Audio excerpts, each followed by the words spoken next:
కమలం గుర్తుకే. సభాధ్యక్షులు మెదక్ పార్లమెంట్ కన్వీనర్ మిత్రుడు సంగమేశ్వర్ గారు, నేటి కార్యక్రమానికి ముఖ్య అతిథిగా విచ్చేసినటువంటి పెద్దలు, మాజీ మంత్రివర్యులు, తెలంగాణ ఉద్యమ నాయకులు, ప్రస్తుతం మల్కాజ్గిరి పార్లమెంట్ నుంచి భారతీయ జనతా పార్టీ అభ్యర్థిగా పోటీ చేస్తున్నటువంటి పెద్దలు గౌరవనీయులు ఈటల రాజేందర్ గారు, పార్లమెంట్ ప్రభారి గౌరవనీయులు బసవ లక్ష్మీనరసయ్య గారు, మెదక్ జిల్లా భారతీయ జనతా పార్టీ రథసారథి సోదరుడు గడ్డం శ్రీనివాస్ గారు, సిద్దిపేట జిల్లా భారతీయ జనతా పార్టీ రథసారథి సోదరుడు మోహన్ రెడ్డి గారు, సోదరి సంగారెడ్డి జిల్లా భారతీయ జనతా పార్టీ రథసారథి శ్రీమతి గోదావరి గారు, మెదక్ నుంచి పోటీ చేసినటువంటి అభ్యర్థి పంజా విజయ్ కుమార్ ముదిరాజ్ గారు, సంగారెడ్డి నుంచి పోటీ చేసినటువంటి పులిమామిడి రాజు ముదిరాజ్ గారు, నర్సాపూర్ నుంచి పోటీ చేసినటువంటి ఎర్రగొల్ల మురళీ యాదవ్ గారు, సిద్దిపేట నుంచి పోటీ చేసినటువంటి మిత్రుడు దూది శ్రీకాంత్ రెడ్డి గారు, వేదిక మీద ఉన్నటువంటి భారతీయ జనతా పార్టీ సీనియర్ నాయకులు, రాష్ట్ర కార్యవర్గ సభ్యులు, ఈ రోజు పార్టీలో చేరడానికి ఇక్కడికి విచ్చేసినటువంటి గౌరవ పెద్దలు చెల్లా నరేందర్ గారు, రాజు యాదవ్ గారు, వారితో పాటు వేదిక మీద ఉన్నటువంటి ఇతర పెద్దలు, ముఖ్యంగా ఈ కార్యక్రమాన్ని 24 గంటల ముందు అందుకొని భారతీయ జనతా పార్టీ మెదక్ పార్లమెంట్ గెలుస్తుంది అని ప్రపంచానికి చాటి చెప్పాలనేటువంటి ఒక ఉద్దేశంతో 2112 మంది బూత్ అధ్యక్షుల్ని 24 గంటల సమయం కింద చెప్పి మెదక్ చిల్డ్రన్స్ పార్క్ లో మనం సమావేశం పెట్టుకుంటామంటే ఇక్కడికి తరలి వచ్చినటువంటి మెదక్ పార్లమెంట్ నియోజకవర్గ పరిధిలో ఉన్నటువంటి బూత్ కమిటీ అధ్యక్ష కార్యదర్శులందరికీ, ప్రింట్ ఎలక్ట్రానిక్ మీడియా మిత్రులందరికీ పేరు పేరున శిరస్సు వంచి నమస్సుమాంజలి తెలియజేస్తా ఉన్నాను. రాజేంద్రన్ అడిగిండంట, మురళనే చెప్పిండు మెదక్ ఎట్లుందని. మీరు సపోర్ట్ చేయకపోతే మెదక్ సప్పగుందని చెప్తాడు రాజేంద్రన్ అందరికి. ఎట్లుంది మెదక్? ఎట్లుంది మెదక్? బరిగీసి కొట్లాడదామా? కొట్లాడదామా? సప్పుడు పోవాలనా మల్కాజ్గిరి దాకా? రాజేంద్రన్ చెప్పాలనా? గెలుస్తున్నామా మెదక్ అన్న? నీ మల్కాజ్గిరి కంటే నీ మల్కాజ్గిరిలో సగం ఓట్లు ఉంటాయన్న మాకు, కానీ నీ మల్కాజ్గిరిలో నీకొచ్చే మెజారిటీ కంటే 2 ఓట్లు ఎక్కువ తెచ్చుకుంటుంది మా మెదక్ పార్లమెంటు. తెద్దామా? తెద్దామా? తెద్దామనేటోళ్ళు గట్టిగా చెప్పాలి. తెద్దామా? మల్కాజ్గిరి 38 లక్షలు, మన ఎన్ని 18 లక్షలు, వాళ్ళ దాంట్లో సగం ఉంటాం మనం, కానీ మెజారిటీ రాజేంద్రన్ కంటే 2 ఓట్లు ఎక్కువ తెచ్చుకోవాలి. తెచ్చుకోవాలా? తెచ్చుకోవాలా? పోటీ ఏ నియోజకవర్గంతో పెట్టుకోవాలి? మనం మల్కాజ్గిరితోటే పెట్టుకోవాలి. రాష్ట్రంలో అన్నిటికంటే పెద్ద నియోజకవర్గం మల్కాజ్గిరి నియోజకవర్గం. మెదక్ పోటీ దేనితోటి పడాలి? దేనితోటి పడాలి? మల్కాజ్గిరితోటి పడాలి. అంటే ఎదురుగున్న వాళ్ళ అడ్రస్ మెదక్ లో గల్లంతి కావాలి, డిపాజిట్లు కూడా రావద్దంటే మా బూత్ అధ్యక్షులు 3 పనులు చేయాలి ఎలక్షన్ల వరకు. చేద్దామా? చేద్దామా? ప్రతి బూత్ అధ్యక్షుడు తన పరిధిలో ఉన్న ప్రతి ఇంటిని ఒక 3 సార్లు పోయి దండం పెట్టాలి. పోతానే బూత్ అధ్యక్షులు చేతులెత్తురి. మా పరిధిలో ఉన్న ప్రతి ఇంటిని 3 సార్లు తలుపు తడతా అనేటువంటి బూత్ అధ్యక్షులు జర చేతులెత్తాలి. రాజేంద్రన్న చూడు మా వాళ్ళు ఎంత గట్టిగా ఉన్నారు, చూస్తే చిన్నగా ఉన్నారు కానీ గట్టిగా ఉన్నారు. తడతామా 3 సార్లు? ఒకసారి స్టిక్కర్ తీసుకుపోయి ఇప్పటికే లబ్ధిదారులను కలిసి వాళ్ళందరితోటి మిస్ కాల్ ఇప్పించినాం రాజేంద్రన్న. మెదక్ పార్లమెంటు తెలంగాణలో ఉన్న 17 మంది పార్లమెంటులలో లబ్ధిదారుల సంపర్క సంయోజనలో మెదక్ పార్లమెంటు మొదటి స్థానంలో ఉందని గర్వంగా చెప్తా ఉన్నాం రాజేంద్రన్న. మొదటి స్థానంలో ఉన్న గణాంకాలలో మీరు రాష్ట్ర పార్టీలో రిపోర్ట్ అడగండి.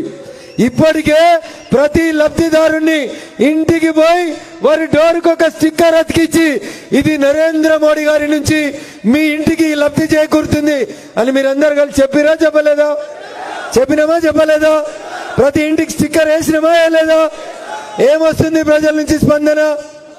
ఏ పార్టీ వాళ్ళైనా ఒకటే మాట చెప్తున్నారు, ఈసారి ఓటు ఎటు పడుతుంది? ఎటు పడుతుంది? నరేంద్ర మోడీ గారికి ఓటేస్తామని చెప్తున్నారు. ఎవరికి ఓటేస్తారు? ఏ పార్టీ వాళ్ళైనా, కాంగ్రెస్ వాళ్ళైనా, కమ్యూనిస్ట్ వాళ్ళైనా, ఆఖరికి బీఆర్ఎస్ వాళ్ళు కూడా ఏమంటారు? అన్న మా బీఆర్ఎస్ పని అయిపోయింది. బీఆర్ఎస్ అనేది ఓ టైటానిక్ పడవ లాంటిది. పడవకు రంధ్రం పడ్డది, సారుకు అర్థం కాలేదు. 3 ఏళ్ల కింద దుబ్బాకలో రంధ్రం కొట్టినాం, టైటానిక్ పడవకి కొట్టినమా. రెండో రంధ్రం హుజురాబాద్ లో కొట్టినమా. కానీ సార్ గట్ల 10వ అంతస్తులో స్టీమర్ మీద ఉన్నాడు, లోపలికి నీళ్ళు వస్తున్నాయనేది కనబడలేదు. కనబడ్డదా? ఎప్పుడు కనబడ్డాయి? మొన్న కనబడ్డాయి చలికాలంలో. సారు కిందికి వచ్చే వరకు పడవ ఏమైంది? నడి సముద్రంలోకి వచ్చింది. ఎన్ని మోటార్లు పెట్టినా, కాళేశ్వరం బాహుబలి పంపులు పెట్టినా నీళ్లు బయటికి పోలే. ఫలితం ఏమైంది?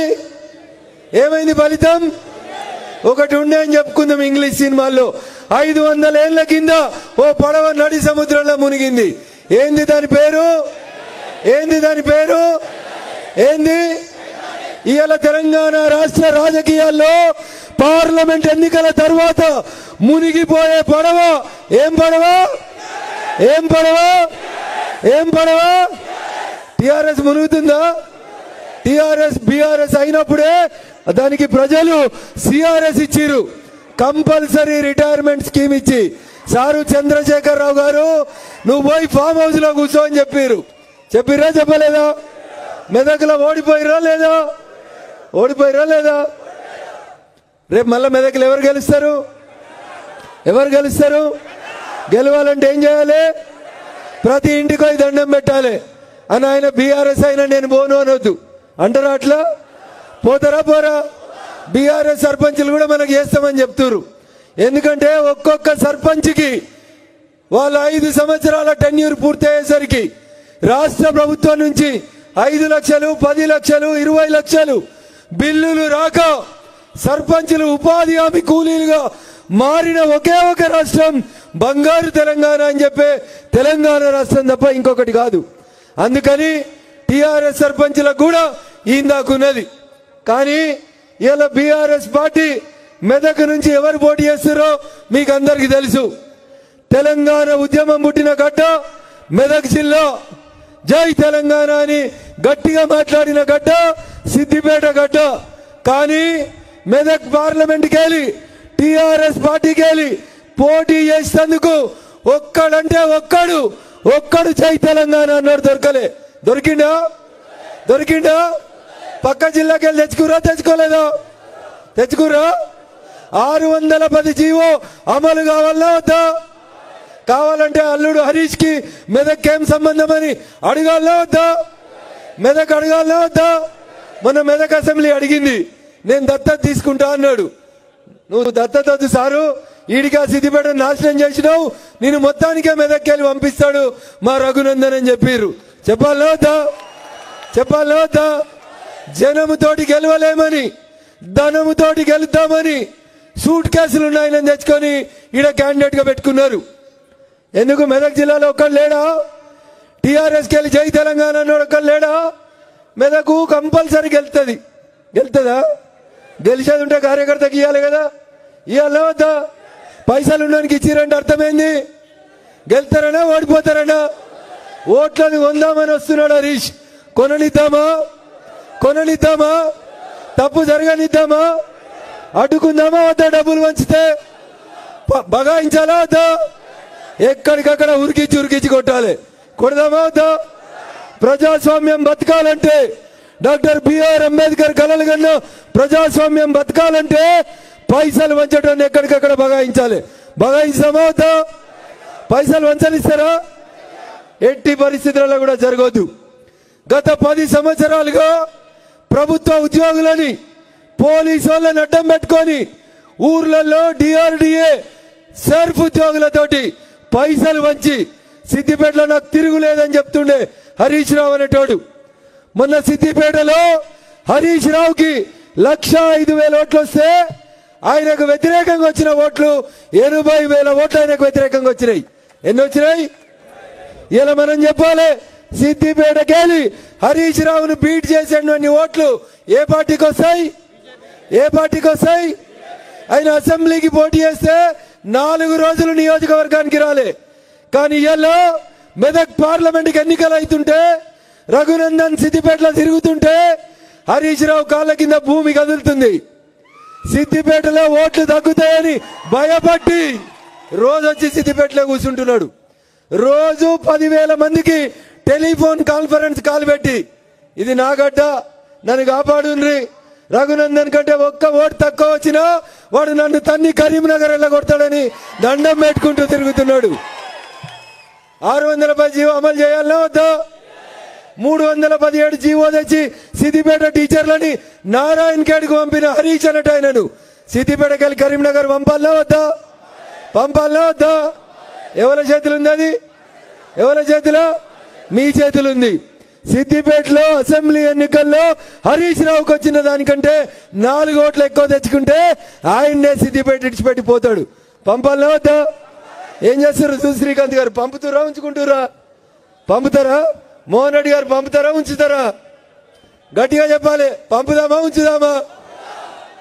వాళ్ళకున్న ఒకే ఒక అహంకారం, డబ్బు అహంకారం, పైసలు తప్ప ఇంకేం లేవు. వెంకట్రామరెడ్డి అన్నట్టు ఆయన వచ్చిండు బీఆర్ఎస్కి వెళ్ళి పోటీ చేస్తా అని. సార్ మాట్లాడమంటే మస్తు ముచ్చట చెప్తున్నాడు. ఏం చెప్పిండు? వెనకడికి రాజశేఖర రెడ్డి దగ్గర సూట్ కేసులు మోసిండు, కాంగ్రెస్ ముఖ్యమంత్రుల సూట్ కేసులు మోల్చిండు. తర్వాత టీఆర్ఎస్ ముఖ్యమంత్రి అయిన తర్వాత ఆయన కాళ్ళు మొక్కి అడ్డదారిలో ఎమ్మెల్సీ పదవి తెచ్చుకున్నాడు. ఎన్నడైనా ఆయన ఎమ్మెల్సీ ఒకసారి మన ఊర్లలో చెప్పాలి. 2021 సంవత్సరంలో వెంకట్రామరెడ్డి గారు ఎమ్మెల్సీ అయినరు. ₹1 ఖర్చు లేదు. గౌరవనీయులు సిరిపూర్ కాగజ్ నగర్ శాసనసభ్యులు పెద్దలు పాల్వాయి యతీష్ గారు ఇప్పుడే వేదిక మీకు రావడం జరిగింది. వారికి వేదిక నుంచి స్వాగత సుమాంజలి తెలియజేస్తా ఉన్నాం.